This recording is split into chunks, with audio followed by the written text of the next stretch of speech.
अपने छोटे से जीवन काल में करीब 100 फिल्मों में काम कर ज़बरदस्त कामयाबी हासिल की थी ट्रेजेडी क्वीन मीना कुमारी ने। पर शोहरत की बुलंदियों पर मौजूद रहने वाली मीना कुमारी की ज़िंदगी कई तरह के विवादों और रहस्यों से भरी रही।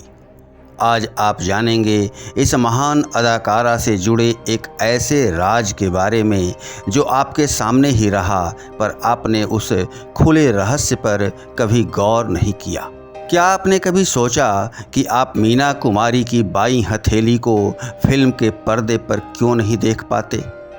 आखिर क्यों कभी मीना कुमारी की बाईं हथेली साड़ी के आंचल से तो कभी दुपट्टे से ढकी रहती थी या कभी कैमरे की निगाहों से ओझल रहती थी? क्यों दर्शक मीना कुमारी की बाईं हथेली को देख नहीं पाते थे? आइए इस रहस्य पर से पर्दा उठाते हैं।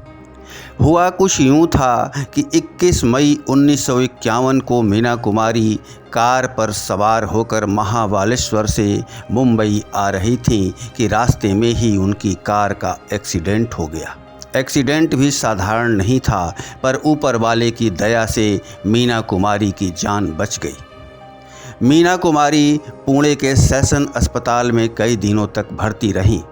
गौरतलब है कि इस एक्सीडेंट में मीना कुमारी का बायां हाथ बुरी तरह जख्मी हो गया था।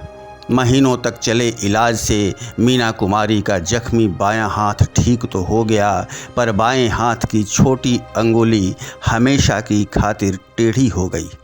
जाहिर है कि टूटी हुई टेढ़ी अंगुली मीना कुमारी की खूबसूरती और उनके शानदार फिल्मी कैरियर को बुरी तरह प्रभावित कर सकती थी। लिहाजा किसी न किसी बहाने मीना कुमारी की बाईं हथेली को छिपाया गया और टेढ़ी अंगुली को दर्शकों की निगाहों से दूर रखा गया।